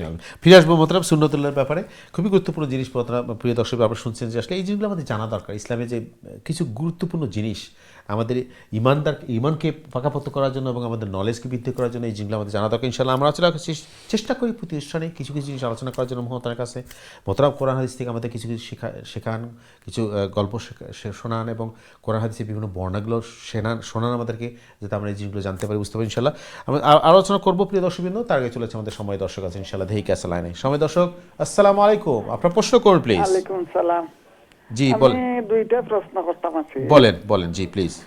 আচ্ছা, ফার্স্ট প্রশ্ন হইল যে আমরা যে যাকাত দেই কিন্তু দেওয়া ফরজ, এখন আল্লাহ হুকুম করে, এই কিন্তু সব আমরা পাই মনে। আচ্ছা, যে যাকাত দিছি। আচ্ছা জাকাত। দ্বিতীয় প্রশ্ন বলেন। দ্বিতীয় প্রশ্ন হইল কি, আমার হাজবেন্ডটাকে তাই মারা গেছে, মারার আগে হয়তো তার উপরে হজ আছিল, ফরজ তাই হজ করছেন না, তান কোনো টাকা পয়সা রাখিয়া গেছেন না, হইও গেছেন না। আর তান বাড়ির যা সম্পদ আছিল বাই বাটি যা বাইটাছি হালে কিচ্ছু নাই। তখন আমার যখন ফরজ হজ হইল তো এটা আল্লাহর কাছে দায়ী। আমি চাইলাম যদি আমি হরাইতাম পারমুনি, যদি সৌদি আরব সেও তখন বা সৌদির মানুষ অত পয়সা তো সামর্থ্য আমার নাই, সৌদি থাকি তো আমি হরাইতে ইয়ে হজটা হইব না, বা দেশ থাকি খেরবাতেন তো হরাই, তার উপরে হজ ফরজ নাই কিন্তু আমার হরাই লইব না, ওখান আমি জানতাম চাই। এবার মনের মাঝে যেমন সন্দেহ করে। দ্বিতীয় প্রশ্ন বুঝতে বুঝছেন না কথা? জি, দ্বিতীয় প্রশ্ন, আপনি হজ কি আপনার জন্য করতে যাচ্ছেন না আপনার স্বামীর জন্য করতে যাচ্ছেন? আমার স্বামীর জন্য, আমার টাইমে করি লাগছে। আচ্ছা ঠিক আছে, এবার ক্লিয়ার হয়েছে। জি, এগুলো বুঝছেন না, তার কোনো সম্পদ নাই, কোনো আমার হইয়া গেছে না, টাকা পয়সা নাই, বুঝতে পারছি। আমি স্যার আমাকে যারা হজ ফরজ হয় তারা তো বেশি কষ্ট হয় নাই, আমার মনে জন বুঝেন না, তে ওলা খান স্যার আমি করাইতাম পারমুনি। জি, আপনার প্রশ্ন একদম ক্লিয়ার, বুঝতে পারছি। মুরব্বী অনেক কষ্ট করে ফোন করছেন, ধন্যবাদ আপনাকে। আপনি দয়া করে টিভিতে অনুষ্ঠান দেখতে থাকুন, ইনশাআল্লাহ আমরা আপনার প্রশ্নের জবাব দেবো। জাযাকাল্লাহ খাইর। মোহতারাম আমাদের সময় দর্শক খুবই গুরুত্বপূর্ণ দুটো প্রশ্ন করছে। একটা হলো জাকাতের ব্যাপারে, যে পয়লা নম্বর হইল আপনি যারা জানতে চাইছেন যে জাকাত তো এটা ফরজ বিধান, সুতরাং এটা মানে জাকাত দিলে আমরা সব পাই মনে, অবশ্যই সব পাইবা, কারণ নামাজও তো ফরজ বিধান, নামাজ পড়লে তো আমরা সব পাই এবং এই জন্যই তো আমরা করি, ইবাদতগুলো আমরা করি তো সবের জন্য। প্রথমত হইল যে অবশ্যই সব পাইবা, কারণ হইল এটা আল্লাহর হুকুম হইল আমরা জাকাত দেওয়া। তো প্রথমত আমরা আল্লাহর হুকুম যে মানলাম এটার একটা সওয়াব। নাম্বার 2, যে আমার আল্লাহ সম্পদ দিয়েছেন, আমি অসহায় মানুষে সহযোগিতা করলাম, এর কারণে সওয়াব। এর চেয়ে আরও আশ্চর্য ঘটনা হইল যে রাসূল করিম সাল্লাল্লাহু আলাইহি ওয়াসাল্লামের এক সাহাবীরে কইছিলা যে তুমি যে তোমার স্ত্রীর সাথে মেলামেশা করো এটার মাঝে সওয়াব আছে। তখন সাহাবী হলে ইয়া রাসূলুল্লাহ এটার মাঝে সওয়াব হইব কীভাবে? এটা তো আমরা নিজের মানে আকর্ষণের কারণে। তো আল্লাহ রসুলে কইলা যে তুমি যদি মানে ওই আল্লাহর হুকুম ছাড়া অন্য জায়গাত এই ধরনের ঘটনা ঘটে তখন তো গুণ হইল না, তাইলে তুমি আল্লাহর হুকুম মানলা, তাইলে তো অবশ্যই সওয়াব। তো জাকাত যেহেতু এটা ফরজ বিধান এবং আল্লাহ সুবহানাহু তাআলা ফরজ করে দিছেন, সুতরাং এটা না দিলে যে এখন গুণ হইব, এটা দিলে তো অবশ্যই সওয়াব পাইবা এবং এটা সওয়াবের নিতই দিতা, কারণ আল্লাহ আমাদের সামর্থ্য দিছেন, আমি জাকাত আদায় করলাম, আল্লাহর হুকুম মানলাম এবং গরিবরে অসহায়রে আমি সহযোগিতা করলাম। 2 নম্বর যে বিষয়টা আপনি জানতে চাইছেন যে আপনার হাজব্যান্ড তাই মারা গেছেন এবং তাই হজের লাগি আপনার আর হইয়া গেছেন না, তাই যদি হজের লাগি ওসিয়ত করিয়া যাইতা তাইলে আপনার উপরে মানে তান হজ করাইটা ফরজ আছিল। এখন প্রথম নম্বর হলো তার উপরে হজ ফরজ কিনা, এটা তো তার সম্পদ তাহলে হজ ফরজ হইব। নাম্বার 2 হলো যেহেতু তার ওসিয়ত করছেন না, এই হিসাবে আপনারা যদি আপনি যদি তার পক্ষ দিয়ে করেন সওয়াব পাইবা। আর যেহেতু এটা ওসিয়ত নাই, সেহেতু আপনি মাক্কার যদি কোনো মানুষ থাকে তারে দিয়েও আপনি বদলি হজ করাই নিতে পারবা। অথবা আপনি যেটা কইছেন বাংলাদেশ থেকে যদি কেউরে বদলি হজর মাঝে আপনি আনাইন তাইলে আদায় হইবনি, এবং যারে দিয়ে আপনি হজ করাইবা এন যদি আগে হজ না করিয়া থাকেন। প্রথম কথা হইল যে বাংলাদেশ থেকে যদি আপনি আনাইন তবুও হজ আদায় হয়ে যাব, কিন্তু মানে আপনার যার উপরে হজ ফরজ না বা যাইন হজ খরচন না ঠান্ডে দিয়ে খরানি চাই যে আগে হজ খরচন ঠান্ডে দিয়ে খরানি উত্তম, কিন্তু যেন হজ খরচন না ঠান্ডে দিয়েও যদি আপনি খরাইন আদায় হয়ে যাব। আশা করি ক্লিয়ার হয়েছে। 5 নম্বর হইল আপনি যদি যারা মাক্কাত বা মদিনাত তখন তারার দিয়ে যদি আপনি হজ করাইলেন আদায় হয়ে যাব, কারণ এটা মানে নফল হজ, কারণ তাই তো অসিয়ত করিয়া গেছেন না। 2 নম্বর বাংলাদেশ থেকে যদি আপনি আইনা বদলি হজ করাইতে পারেন সেই সুযোগ আছে ইনশাআল্লাহ। আশা করি ক্লিয়ার হয়েছে। জাযাকাল্লাহু খাইরান। খুব গুরুত্বপূর্ণ দুইটা প্রশ্ন ছিল মুরব্বী, আপনার প্রশ্নের জন্য ধন্যবাদ। সুন্দর প্রশ্ন, আপনার আশা করি আপনার প্রশ্নের আপনি জবাব পেয়ে গেছেন। চলে যাচ্ছে আমাদের পরবর্তী দর্শক আছে দেখি কি আছে লাইনে। সময় দর্শক, আসসালামু আলাইকুম, আপনার প্রশ্ন করুন প্লিজ। জি ওয়ালাইকুম সালাম। আচ্ছা আমি তো আমার একটা প্রশ্ন জান্নাত ব্যবহার আছে গিয়া জি বলেন। ওই যে রোজা মাসে কি তা করে কি দিয়া দেন যে নুনানি দরকার হিদি দেখলে সব কইতা কি 8 পাউন্ড করে আছে, ঠিক আছে 8 পাউন্ড করে তখন হিসাব হয়ে যাচ্ছে অলমোস্ট 40,000 টাকা হয়ে যায়। এগুলো যদি চাই এখন আমি 2 জনকে দিতাম পারবো নাকি গিয়া? ফিদিয়ার ব্যাপারে জানতে চাচ্ছেন আপনি? জি ফিদিয়ার ব্যাপারে। আচ্ছা, যদি কেউ রোজা না রাখতে পারে, যে একজন মানুষের রোজা রাখতে পারতাম তাই খুব অসুস্থ, জি জি বুঝতে পারছি। ডাক্তারের নিষেধ দিয়েছে তখন তার যে পয়সা হিসাব করি আমরা যাচ্ছি 40,000 খান্দা হয়ে যায়। এখন এগুলো আমি যদি চাই 2 জনকে দিতাম আমাকে একবারে গরিব দেখে গিয়ে পারবো নি। বুঝতে পারছি, আপনার প্রশ্ন একদম ক্লিয়ার। জি ধন্যবাদ আপনাকে, আপনি অনুষ্ঠান দেখতে থাকুন ইনশাআল্লাহ। জাযাকাল্লাহ খাইরান। জি মোহতারাম, ফিদিয়া কি 2 জনকে দেওয়া যাবে কিনা? যদি একজনের হিসাব 40,000 টাকা সে বাংলাদেশের টাকায় একজনের জন্য ফিদিয়া, সেটা কি উনি বলছেন 2 জনকে ভাগ ভাগ করে দেওয়া যাবে কিনা? যে আসলে বিষয়টা হইছে যে ফিদিয়া হইল যে রোজা রাখতে পারতা নাই তাই এই ফিদিয়া গরিবরে দিবা। সুতরাং আপনি যেটা কইছেন যে 2 জনরে দেওয়া যাইব নি, অবশ্যই দেওয়া যাইব, কারণ 40,000 টাকা যদি হয় তাই 2 ফ্যামিলি কিন্তু রোজা মাস খাইতে পারবো প্রায় মানে অনায়াসে। এই হিসেবে আপনি দিতে পারবো 2 ফ্যামিলির কোনো অসুবিধা নাই, দেওয়া যাইব ইনশাআল্লাহ। একটু আমরা খুব গুরুত্বপূর্ণ জিনিস, যেহেতু সামনে রমজান আসছে, আমরাও চেষ্টা করবো একটু রমজানের ব্যাপারে মাসে আলোচনা করার জন্য। ফিদিয়া জিনিসটা কি এবং এই ফিদিয়ার দেওয়ার যে পদ্ধতি এবং যে অ্যামাউন্টটা কীভাবে নির্ধারণ করে একটু জানাতেন যদি। ফিদিয়া মানে হচ্ছে অল্টারনেটিভ ব্যবস্থা, এটা হলো একটার পরিবর্তে যেমন আপনার ওই কোরআনে আল্লাহ বলছেন ওফাদাইনাহু বিযিবহিন আযীম। ইব্রাহিম আলাইহিস সালামে যখন ইসমাইল আলাইহিস সালামের কুরবানির লাগি শোয়াইছেন আর চুলি লাগাইছেন, ওই সময় আল্লাহ কইছেন আমি ফিদিয়া ফাটাইছি দুম্বা। তো অল্টারনেটিভ ব্যবস্থা, যে সমস্ত মানুষে রোজা রাখার সক্ষম নাই, বেমারের কারণে তো বয়সের কারণে, তখন তারা প্রতি রোজার পরিবর্তে একটা সাদকায়ে ফিতির সমপরিমাণ তারা খাদ্য গরিবরে দিবা। মানে এক বেলা খাওয়া দিনের খাওয়া 2 বেলা সাদকায়ে ফিতির যেটা তো হয়, তো এই পরিমাণ কি দিবা। তো 30টা রোজা 30 দিনের লাগি খাদ্য দেওয়া, ওটার নাম হইল মানে ফিদিয়া। এবং যেহেতু মানে যেটা তাই কইছেন হয়তো কিছু মানুষ বয়স্ক মানুষ অথবা বেমারের কারণে তাই কয়েক বছর রোজা রাখতে পারে না, নিশ্চিত আছে রোজা রাখা সম্ভব নাই, তখন মানে রমজানের আগে ফিদিয়া দিলে ওটা উত্তম। মানে যাকে দিবেন তারা যেন রমজানটা সুন্দরভাবে করতে পারে। জাযাকাল্লাহ, খুবই গুরুত্বপূর্ণ প্রশ্ন ছিল, ধন্যবাদ আপনাকে প্রিয় দর্শক। আমরা অনুষ্ঠান খুব বেশি সময় আমাদের নেই, আমরা যে আলোচনা ছিলাম সুন্নতুল্লাহর ব্যাপারে আপনি বলছিলেন। জি, তো এটা হচ্ছে মনে করো কুদরতুল্লাহ, যেটা আল্লাহ সুবহানাহু তাআলা তার স্পেশাল এক্সাম্পল দেখান, যেটা নরমালি হয় না। জি, আর সুন্নতুল্লাহ হচ্ছে যেটি আল্লাহ সুবহানাহু তাআলা স্বভাবত যে সিস্টেম আছে, যেমন একজন মানুষের যদি সন্তান চায় তাহলে বিবাহ করতে হইব, বিবাহের মাধ্যমে সন্তান হইতে হবে। সে যদি বলে যে মরিয়ম সিদ্দিকা যখন বিবাহ ছাড়া পাইছে আমি পাবো না কি জন্য, এটা অযৌক্তিক, কারণ এটা কুদরতুল্লাহ আল্লাহর ইচ্ছা ছাড়া অন্য কোনোভাবে হয় না। 2 নম্বর জিনিস হচ্ছে যে স্বাভাবিক যে নিয়ম, এই নিয়মটাকে সুন্নতুল্লাহ বলে। আপনি বীজ বপন করবেন, গাছ হইবে, এরপরে ফল ধরবে। এখন আপনি যদি মনে করেন ওই জবে যাবেন, কাজ করবেন এবং আল্লাহ সুবহানাহু তাআলার কাছে আপনি ওই আপনার রিজিকের জন্য দোয়া করবেন, আপনি এখন কাজও করলেন না, কিছু করলেন না, ঘরে বসে বসে শুধু দোয়া করলেন, এটা কাজ হবে না। এখন কেউ যদি বলে যে আমি যদি আমার কাজ করে ইনকাম করতে হয় তাইলে আল্লাহর কাছে চাইব কেন? তার মানে হইল বোঝা গেল মানে সে আল্লাহকে বিশ্বাস করছে না। আল্লাহর কাছে চাওয়া মানে আল্লাহ যে আমার সব কিছুর মালিক, এইটা স্বীকৃতি দেওয়া। যে জব করার বাদে, কাজ করার বাদেও কিন্তু হতে পারে যে আমার অভাব যাচ্ছে না, কি জন্য যাচ্ছে না, আমার রিজিক আল্লাহ সংকীর্ণ করে রেখেছেন।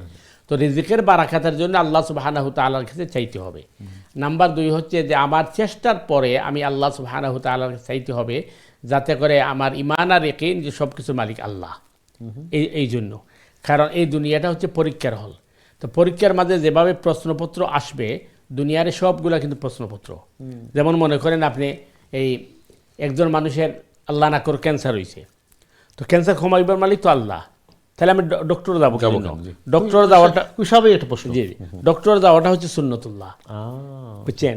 আল্লাহ বুঝাচ্ছেন যে এই ডক্টরে যে মেডিসিন বাহির করছে বা যে আপনার ঔষধ তৈরি করছে, এটা আল্লাহর মানে দেওয়া জ্ঞানী, দেওয়া জ্ঞানে, এবং হয়তো আল্লাহ এটার মধ্যে সেবা রাখছেন। বিশ্বাস রাখতে হবে যে ক্ষমার মালিক আল্লাহ। জি, ফিরে আসবো মোস্তারাম, একটু আলোচনা করাও যদি আমার সময় থাকে। তার আগে চলে যাচ্ছে আমাদের সময় দর্শক আছে, ঢেকে আসে লাইনে। সময় দর্শক, আসসালামু আলাইকুম, আপনার প্রশ্ন করুন প্লিজ। জি সালাম, আমার একজন ছেলে আছেন, তাই স্পেশাল নিড অটিস্টিক আর কি, নন ভার্বাল মাত্রা আর তার বয়স হয়ে গেছে আপনার 14 ইয়ার্স। তার দেওয়া লাগবে না আপনার রোজা তো রাখতে পারেন না। আচ্ছা, ও জিনিসটা জানতে হবে আপনার, তার রোজা কাফারা দেওয়া লাগবে, ফিদিয়া দেওয়া যাবে কিনা, হবে কিনা? জি জি, ওকে সালাম। ওয়ালাইকুম সালাম। খুব আরেকটা জিনিস, আমাদের যেহেতু রমাদান আসছে, মতো অনেকগুলো প্রশ্ন আসবে আমাদের রমাদানে।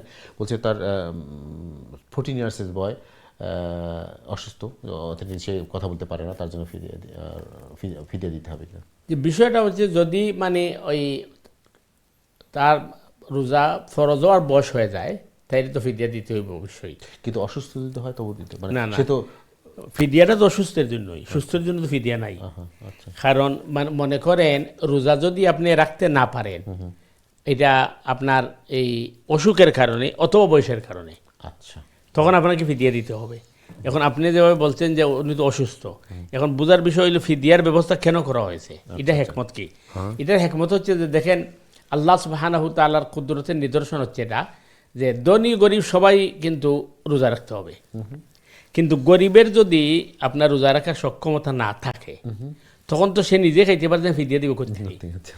ধনীরা যেহেতু আল্লাহ সুবহানাহু তাআলা সম্পদ দিচ্ছেন, তা আল্লাহর সম্পদের নিয়ামতের শুকরিয়া আদায় করার জন্য তুমি রোজা রাখা দরকার নাই। তোমার যেহেতু অসুস্থতা আছে, তুমি এইটার বিনিময়ে আমার অভাবী বান্দার খাদ্য দিয়ে দাও, তোমাকে সমান সব দেওয়া হবে। এটা আল্লাহর একটা হিকমা, যে অসহায় গরিব যারা আছে তারা যাতে তার জীবন, কারণ রোজা প্রথম ফরজ হওয়ার সময় বিধানটাকে অন্যজনের ছিল, ধনীরাও রোজা না রাখলে তাদের অনুমতি ছিল, তোমার রোজা রাখতে হবে না, গরিবরে দিয়ে দাও। তো এটা একটা আল্লাহর হেকমত ছিল, যে মনে করেন যারা নিত আনে নিত খায়, এই সমস্ত মানুষের তো মনে করো রমজান মাসে রোজা রেখে কাজ করা কষ্ট। এই জন্য আল্লাহ অপশন দিয়ে দিয়েছিলেন, ধনীরা ইচ্ছা করো তোমরা রোজা না রেখে গরিবরে কি দিয়ে দাও, খাদ্য দিয়ে দাও, তাইলে আর তোমরা খাইতে থাকো। আর গরিবরে বোঝানো হচ্ছে যে তোমাদেরকে ধনীরা ফিদিয়া দিবে, তোমরা কাজ না করে তোমরা এই মাসে রোজা রাখো, এবাদত করো। তো এটা পরবর্তী সময় রহিত হয়ে গেছে। রহিত কি জন্য হয়েছে, এটা মানে আল্লাহ সুবহানাহু ওয়া তাআলার হিকমত হইল, কারণ যদি এখন এই আইন থাকতো, তাইলে মনে করেন ইউরোপ, লন্ডন, আমেরিকাতে আমরা যারা থাকি, এর কেউ রোজা রাখতো না, স্পেশালি সামার টাইমে। জি, রোজা রাখতো না। বাংলাদেশে আত্মীয় স্বজন বলতো যে আল্লাহ পয়সা থাকায় বুঝি এরা খাইতেছে, আর আমরা কি। ইনশাআল্লাহ আমরা এদিকে সময় আমাদের খুবই কম, আমাদের একটা দর্শক লাইনে আছেন। সময় দর্শক, ধন্যবাদ আপনাকে, আপনি অনেকক্ষণ থেকে লাইনে আছেন। আপনার প্রশ্ন করুন প্লিজ। আসসালামু আলাইকুম। ওয়ালাইকুম আসসালাম ওয়া রাহমাতুল্লাহি ওয়া বারাকাতুহু। আমার একটা প্রশ্ন হুজুরের কাছে। জি বলেন। যে নামাজের টাইম টেবিল যে এই ক্যালেন্ডার গুলিতে ছাপানো হয়, এগুলিতে তো মসজিদের পিকচার গুলা থাকে, সব মসজিদে এরকমই করে দেয়। এখন আমাদের যখন টাইম শেষ হয়ে যায়, ক্যালেন্ডারের টাইম যখন নতুন বছর আসে, তখন এই ক্যালেন্ডার গুলিকে আমরা কি করব?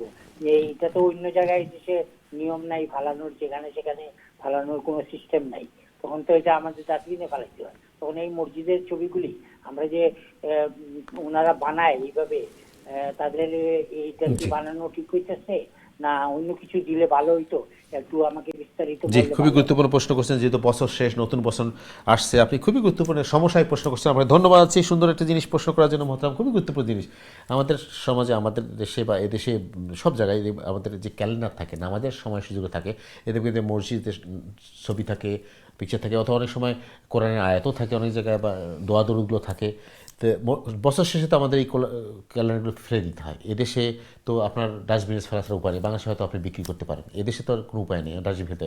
বলছে যে এই মসজিদের ছবি সহ এই ক্যালেন্ডারগুলো অথবা দোয়া দরুদের সহ ক্যালেন্ডারগুলো কী করবেন আপনি? দেখেন আসলে বিষয়টা হচ্ছে যে এই ক্যালেন্ডার অথবা মনে করেন কোরআন কারীম পুরাণ হয়ে গেছে বা এই এগুলা লেখা আছে, তো আমাদের আপনি এগুলা তো আমাদের দেশে নদী টদী থাকে, আপনি ওইটারে জ্বালাইয়া নদীতে ফেলে দেন, এই দেশে তো সুযোগ নাই।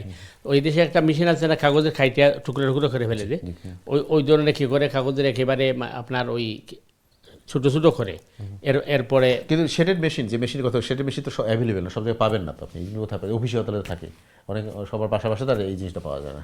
অনেক বাসায় থাকে, তবে যদি না থাকে তাইলে এটা মানে বিকল্প কেটে কেটে সিজার দিয়ে কেটে না, খাটা তো কষ্ট হয়ে যাবে, সময় লাগবে।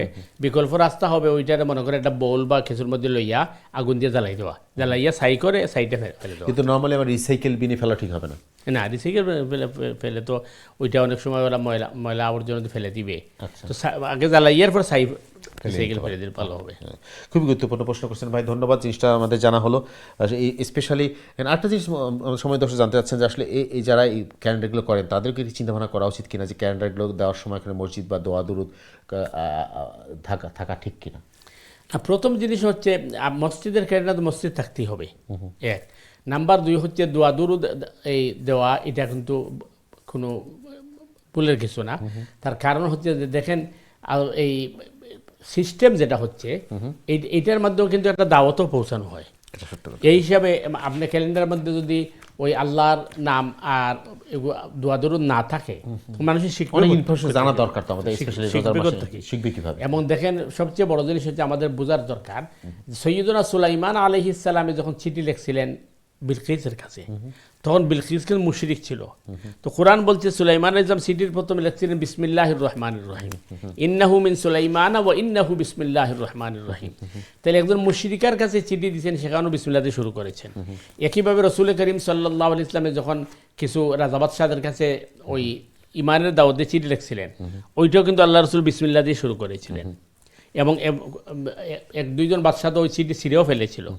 সুতরাং এইটা মানে আমাদের অনেক সময় আমরা ভুল বুঝাবো, যে আমরা মনে করি যে এটা করলে ভুল হবে, কারণ অনেকে এটা এদিক সেদিক ফেলে দিবে।